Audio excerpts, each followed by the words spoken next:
Rahim welcome to Sana Khan food secret YouTube channel. नाजरीन, हमेशा की तरह छोटी सी रिक्वेस्ट कि अगर आप हमारे चैनल पे नए हैं तो हमारे चैनल को सब्सक्राइब कर दीजिए और साथ में बने घंटी के निशान को प्रेस कर दीजिए ताकि हर नई आने वाली वीडियो से आप बाखबर रह सकें। नाजरीन, आज की वीडियो आपके लिए बहुत ही मुफीद होने वाली है क्योंकि ईद उल अज़हा करीब है और सबका यही मसला होता है कि हमने जो है अपने गोश्त को ज़्यादा से ज़्यादा दिन कैसे रखना है।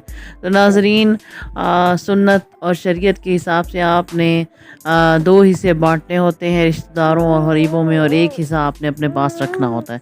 तो हम आपको ये सजेस्ट करेंगे कि आपने अपने वाला हिस्सा कैसे रखना है, उसका तरीका कार क्या है, वो हमने आज की वीडियो में आपसे शेयर करना है। तो नाजरीन, जैसे ही ईद उल अज़हा का गोश्त जो है हमारे पास आता है तो वो गर्म कंडीशन में होता है, इनके ताज़ा गोश्त गर्म होता है। आपने क्या करना है कि उसको पंखे के नीचे रख देना है और उसमें कोई भी जो है वो ड्रॉप ना हो पानी का और ना ही उसमें कोई ड्रॉप हो ब्लड का। इसके बाद आपने क्या करना है कि उसको सुखा के अच्छी तरह एक टोकरी में रख देना है ताकि अगर कोई पानी हो भी तो वो जो है ना वो उसमें से जो है निकल जाए। इसके बाद आपने क्या करना है कि शॉपर बैग ले लेने हैं जिस हिसाब ने आपने अपने चीज़ें जो है अपनी चीज़ों बनाने के लिए जो है गोश्त को सेव रखना है, आपने उस हिसाब से शॉपर बनाने लेने हैं। अगर आपने कीमा करना है, कोई कबाब वगैरह बनाने हैं तो आपने क्या करना है कि बोनलेस लेके अलग से शॉपर में बना रख देना है। ये नहीं है कि आपने सारा ही बोनलेस एक ही शॉपर में डाल दिया, ऐसा नहीं करना। अगर आपने दो तीन चीज़ें बोनलेस से बनानी हैं तो आपने दो तीन चीज़ों के अलग से ही रैपर बनाने हैं, इनके शॉपर बनाने हैं।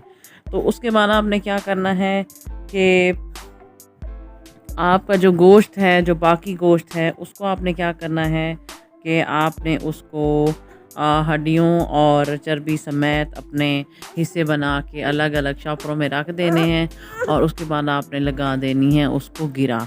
उसके बाद आप उसको फ्रीज़र में रख दें और उस पर आपने नाम लिख देने हैं, इनके ये कबाबों के लिए है या इससे आपने चावल बनाने हैं या ये आपकी कढ़ाई के लिए है। तो इससे जो है आपको गोश्त रखने में भी आसानी होगी और बार बार आपको निकालना भी नहीं पड़ेगा, क्योंकि जब एक दफ़ा गोश्त फ्रीज़ हो जाता है तो जब आप उसको निकालेंगे तो वो आपको सारे का सारा ही बनाना पड़ेगा।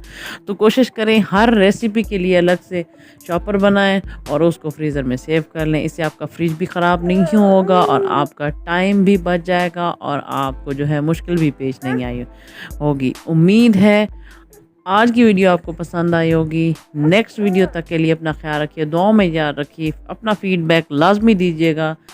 नेक्स्ट वीडियो तक के लिए अल्लाह हाफ़िज़।